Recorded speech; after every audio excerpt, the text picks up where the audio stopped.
राधे राधे मित्रों। आज हम आपको बताएंगे कि अपना भाग्य को हम कैसे उदय कर सकते हैं और भाग्य के भरोसे हम क्या कुछ नहीं कर पाते। तो बहुत लोगों का कहना रहता है कि अब मेरा भाग्य नहीं है या मेरा भाग्य ठीक से काम नहीं कर रहा है। तो आज हम वही सब बातें, आज हम इस चीज़ को कुंडली के माध्यम से पढ़ाई करेंगे या उसको सीखेंगे कि हमारा भाग्य किस तरह हमारे साथ चले और कोई भी काम करे तो उसमें भाग्य का सहारा जरूर मिले। तो आइए बताते हैं। ये इस तरह का एक कुंडली चार्ट रहता है और ये सभी आपने देखा होगा अपने अपने घरों में कि यदि आपकी कुंडली होगी या किसी पड़ोसी की कुंडली होगी, कभी नज़र पड़ी होगी, तो इस तरह कुंडली होती है। लग्न कुंडली ये कहलाती है और जिसमें नंबर 1 रहता है ला, यानी 0 बना रहता है, यानी लग्न होता है। ये लग्नेश कहलाते हैं। अब देखिए ये घर ऐसे ही रहते हैं। ये मैं घर बता दे रहा हूँ, बहुत शॉर्ट फॉर्म में आपको जल्दी से बताऊँगा।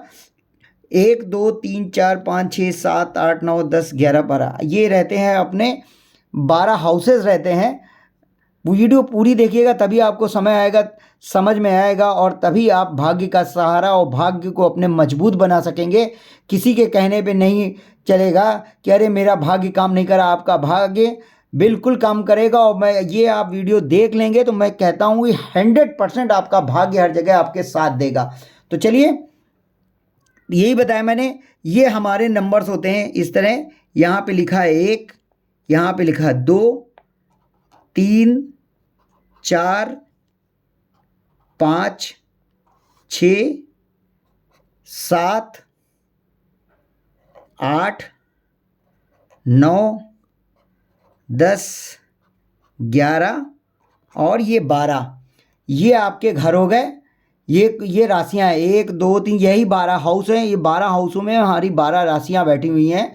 जो मेष पहला होता है, पहला नंबर की राशि मेष कहलाती है, दूसरी की वृषभ कहलाती है, तीसरी मिथुन कहलाती है, चौथा आपका कर कहलाती है, पांचवा सिंह कहलाती है, छठा आपका कन्या कहलाती है, सातवां आपका तुला कहलाती है, आठवां वृश्चिक, नवा धनु, 10वां आपका मकर, ये 11वां कुंभ और फिर 12वीं राशि आती है मीन। ये सब मैं पहले चैप्टर में पढ़ा चुका हूँ। मेरी कैसे देखें कुंडली में आप देखेंगे कि कुंडली कैसे देखें।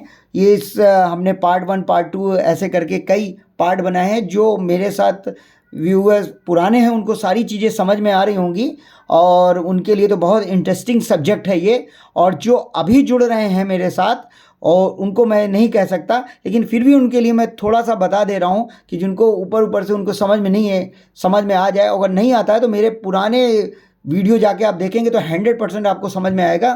तो ये हमारे ये होते हैं हाउसेस। हाउसेस वहीं रहते हैं, ये राशियाँ होती हैं। यहाँ 1 की जगह 2 भी लिख सकते हैं, यहाँ 3 भी आ सकता है, ठीक है। यहाँ पे 5 आ सकता है तो यहाँ 6 आ जाएगा, 7 आ जाएगा। इस तरह राशियाँ सीक्वेंस में चलती हैं। राशियाँ सीक्वेंस में कैसे चलती हैं ये भी हम बता चुके हैं, फिर भी आपको बता देते हैं। राशियाँ सीक्वेंस में आपको हमेशा इस तरह चलती हुई नजर आएंगी। इस घर में, इस घर में, इससे इस घर में, इससे इस घर में, और फिर इधर से इस घर में जाएंगी और इधर से इस घर में जाएंगी, इधर से इस घर में जाएंगी, इस घर में, सॉरी, इधर से इस घर में, इधर से इस घर में, इधर से इस घर में, और ये फिर आपका ये, फिर ये, ऐसे हमारी चलती है। देखिए ये, ठीक है। ये यहाँ से घूम जाएगी, यानी यहाँ से ये ऐसे आ जाएगी, ये और ये, फिर ये ऐसे आ गई, ये ऐसे आ गई, ये ऐसे आ गई। ये हमारी राशियाँ इस तरह से चलती हैं, आप समझ लीजिएगा, ठीक है। तो इस तरह राशियाँ अगर यहाँ पे मान लेते हैं, अगर यहाँ पे 4 आ गया तो यहाँ पे 5 हो जाएगा, यहाँ पे 6 हो जाएगा, यहाँ पे 7 हो जाएगा, यहाँ पे 8 हो जाएगा, यहाँ पे 9 हो जाएगा, यहाँ पे 10 आ गया, यहाँ पे 11 आ गया, यहाँ पे 12 आ गया, और यहाँ पे 1 2 3 आ गया, ये 4 आ गया। देखिए वैसे ही चल रही हैं राशियाँ, इसी तरह होती हैं। तो ठीक है दोस्तों, ये आपका लग्न कुंडली है। अब इसमें आप लोग कहते हैं भाग्य। भाग्य क्या है? तो हर एक घर के बारे में मैंने बताया हुआ है। आगे चैप्टर में मैं पूरा एक एक लिख दूंगा यहाँ पे कि कौन सा घर क्या कहता है। हर घर का क्या अपना हिसाब किताब होता है। जैसे ये लग्न का पहला घर, ये शरीर और दिमाग और चरित्र, रंग, मानसिकता और स्वभाव का दर्शाता है। यहाँ पे आपका कोई भी अगर ग्रह है तो आप जैसे मेष लगन की कुंडली है, यानी इसके स्वामी होते हैं मंगल देव, तो इसका मानसिकता और रंग, चरित्र, दिमाग, शरीर इसका सिर्फ मंगल देव की तरह रहेगा। थोड़ा सा गुस्सैल टाइप के होंगे स्वभाव से वो, तो ये सब इससे देखा जाता है। दूसरा घर हमारा धन का है, बचत का है, परिवार का है, कुटुंब का है, वाणी का है कि वाणी कैसी होगी आपकी, उग्र होगी कि सौम्य होगी, धन कितना बचा पाएंगे, कहीं आप काम कर रहे हैं तो बचा पाएंगे कि नहीं बचा पाएंगे, परिवार आपका कैसा है, कुटुंब देखा जाता है। इसी से अगर हम देखें मेडिकल उसमें जाएंगे, क्योंकि आपको ये बता दें कि कुंडली एक साइंस है, विज्ञान है एक, जो हमारे ऋषि मुनि ने 5000 से पहले जो चीज़ें बताई थी, आज वही हमारे वैज्ञानिक आज बता रहे हैं टेलीस्कोप से देख के। वो केवल ऐसे ही गणना कर देते थे। तो एक बहुत बड़ा साइंस है इसमें। और इसी से इस नंबर से दांत का देखा जाता है, और बाईं आपकी दाईं आँख का भी कुछ दिक्कत आती है तो इसी घर से देखते हैं। इसी तरह तीसरा ये है, ये सब मैं आगे आके पढ़ाऊँगा। ये अभी छोटी सी बात के लिए मुझे इतना समझाना पड़ रहा है कि जो हमारे नए व्यूअर्स हैं कि उनके बात ऊपर से ना निकले, इसलिए हम ये बात आपको समझा रहे हैं। और बहुत छोटी छोटी चीज़ों को लेके मैं चलता हूँ। जो शुरू से व्यूअर्स हमारे साथ जुड़े हैं वो सब जानते हैं कि मैंने एक एक पॉइंट को कहीं नहीं छोड़ा है। भले ही मेरे पढ़ाने में या कुछ दिक्कत आ रही हो, मैं उस तरह का आपको लोगों को नहीं समझा पा रहा हूँ जैसे और लोग समझाते हैं। और क्योंकि मैंने अभी अभी चैनल शुरू किया है और मैं इतना बोल भी नहीं पाता हूँ। हाँ, अगर आप सामने रहेंगे तो मैं उतनी अच्छी तरह से आपको समझा जाऊंगा कि 1 मिनट में आपको मेरा पढ़ाया हुआ या मेरा बताया हुआ आपको समझ में आएगा। लेकिन यहाँ कैमरे के सामने थोड़ा सा दिक्कत होती है। और आ जाऊंगा मैं अपने फुल फॉर्म में, धीरे धीरे समय लगने दीजिए। मैं भी आपको एक ऐसा चीज़ें बताऊंगा कि आपको लगेगा कि हाँ, कि जो मैं बता रहा हूँ वो सब एकदम सॉलिड बताते हैं और आपके एक एक मिनट में सब कुछ समझ में आएगा। तो फिर इसी तरह चौथा घर भी कुछ कहता है, माता, वाहन, मकान, सुख सुविधा सभी का है। तो चलिए हम सीधे डायरेक्ट आ जाते हैं कि हमारा भाग्य का कौन सा भाग्य कहाँ पे आता है। तो देखिए 1 2 3 4 5 6 7 8 9, ये 9वां घर त्रिकोण का कहलाता है। यही हमारे भाग्य का स्थान है, यानी ये भाग का स्थान है। और इसी से ये भाग का स्थान है, यहाँ से पिता का स्थान देखा जाता है। धर्म में रुचि देखी जाती है कि आप धर्म में रुचि कितनी लेते हैं।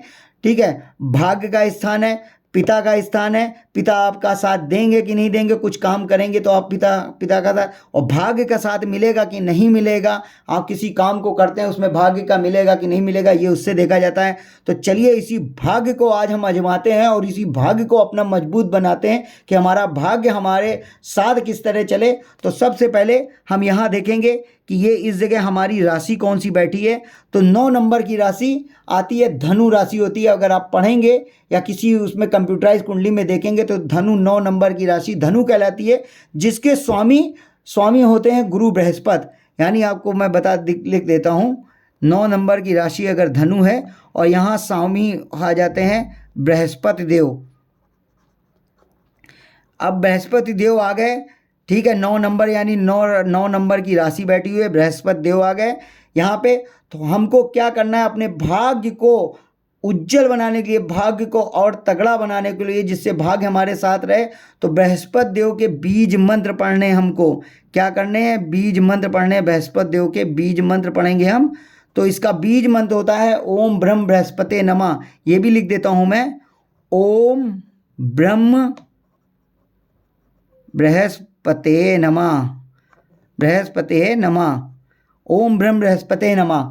तो ये क्या कहते हैं, बीज मंत्र होता है। और इस बीज मंत्र को आप 108 बार यानी 108 108 बार आप प्रतिदिन पढ़ेंगे।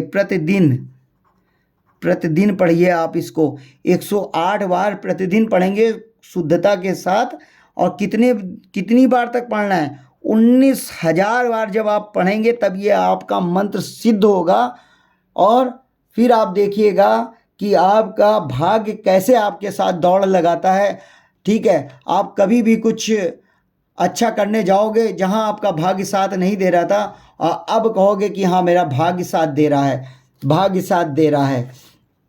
तो दोस्तों ये इस तरह यहाँ कोई भी, यहाँ मान लीजिए अगर ये 10 नंबर अगर यहाँ पे होती तो इसके स्वामी कौन है? शनिदेव हो जाते हैं। तो अगर यहाँ 10 नंबर राशि बैठी होती 9 नंबर 9वें हाउस में, तो अगर शनिदेव होते, यानी 9 नंबर 10 नंबर लिखा हुआ है, 10 नंबर मकर है, मकर के स्वामी शनिदेव होते हैं।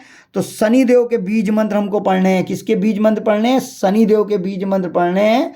ओम सम शनिचराय नमः, ऐसे करके सभी का आता है। कमेंट्स करके हमको बताइए किसकी कुंडली में 9वें घर में कौन सा ग्रह बैठा हुआ है, उसके हिसाब से मैं बता दूंगा कि कितने मंत्र आपको पढ़ने हैं, कितनी बार पढ़ने हैं। ठीक है, और चाहिए तो एक बार मैं दोहरा देता हूँ, आप सुन लीजिएगा, बार बार रिपीट आपको करना पड़ेगा मेरा वीडियो। सूर्याय, ओम सूर्याय नमः, ओम घृणी सूर्याय नमः भी बोलते हैं। जिनके 9वें स्थान में अगर सूर्य भगवान बैठे हों, यानी 5 नंबर की राशि बैठी हो, तो ओम घृणी सूर्याय नमः, यानी इसके बीज मंत्र पढ़ेंगे हम 7000 बार, ये सिद्ध होता है, यानी 7000 बार पढ़ना पड़ेगा। एक मंत्र आपको 108 बार ही पढ़ना है। ये नहीं कि आप 2000 की गिनती आज कर ली, कल 3000 की करके 19000 जल्दी से पूरे कर दी, नहीं। एक दिन में और एक ग्रह स्वामी का एक ही बार बीज मंत्र पढ़ते हैं, दोबारा नहीं पढ़ते हैं। तो आप ये हो गया 108 बार पढ़ेंगे, और इस तरह 19000 बार ओम ब्रह्म बृहस्पति नमः का सिद्ध करेंगे। ओम ब्रह्म बृहस्पति नमः। ठीक है, अब आता है आपको, अगर जैसे मंगल यहाँ पे बैठे हो, यानी 1 नंबर की राशि बैठी हो इसी में, और इसी में आपका 8 नंबर की राशि बैठी हो, 1 और 8 जहाँ इस नंबर पे बैठेंगे तो वो मंगल देव हैं। तो ओम सोम सोमाय नमः, ओम अंग अंगारकाय नमः। मंगल का होता है ओम अंग अंगारकाय नमः, यानी मंगल देव होते हैं ओम अंग अंगारकाय नमः, उनका 10,000 बार पढ़ते हैं। इसी तरह चंद्र का अगर चंद्रमा की राशि बैठी हुई, यानी 4 नंबर बैठी होगी यहाँ पे, तब हम क्या कहते हैं, ओम सोम सोमाय नमः का जाप पढ़ेंगे, जो 11,000 बार हमको करने से सिद्धि प्राप्त होती है। और बुध देव का है, बुध देव अगर यहाँ पे बैठे हुए हैं, यानी आपकी 3 नंबर राशि या 6 नंबर की राशि यहाँ पे बैठी होगी, तब हम ओम बूम बुधाय का बीज मंत्र पढ़ेंगे, जो 9000 बार पढ़ना पड़ता है, उसी से सिद्धि होगी। उसके बाद आपका भाग्य और अच्छी तरह काम करेगा। और शुक्रवार, यानी शुक्रदेव यहाँ बैठे हों, तो शुक्रदेव आपकी तुला राशि होती है, तुला के स्वामी शुक्रदेव होते हैं। इनकी एक राशि 2 नंबर की है, और दूसरी सात की एक वृषभ होती है, एक होती है तुला। 7 नंबर तुला को कहते हैं, 2 नंबर वृषभ, इनके स्वामी शुक्रदेव होते हैं। और शुक्रदेव का बीज मंत्र पढ़ना होगा तो ओम सोम शुक्राय नमः, जो 16,000 बार किया जाता है। 16,000 बार से बीज मंत्र इसका सिद्ध होता है। उसके बाद ओम सम शनिचराय नमः का हम बता चुके हैं, ओम सम शनिचराय नमः, इसका 23,000 बार पढ़ा जाता है। 23,000 बार सबसे अधिक इन्हीं का पढ़ा जाता है। 23,000 बार अगर आप शनिदेव का बीज मंत्र पढ़ लेते हैं तो शनिदेव आपके बिल्कुल सहायक रहेंगे। आपके हर काम में क्या कहते हैं, आगे से आगे खड़े होंगे और हर काम बनाएंगे। आपका जैसे शनिदेव से रिलेटेड काम ज़्यादातर फैक्ट्री वर्कर्स के द्वारा होता है। आपके वर्कर्स जब भी काम आप कोई भी अच्छा फैक्ट्री में काम करेंगे तो आपके वर्कर्स हमेशा आपके आगे खड़े होंगे। तो ये शनिदेव का प्रभाव है, उनके बीज मंत्र पढ़ने से आपको बहुत फ़ायदा मिलेगा।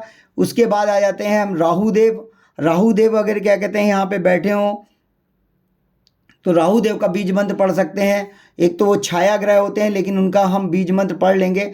18,000 बार इनका पढ़ना पड़ता है। केतुदेव का 17,000 बार पढ़ना पड़ता है।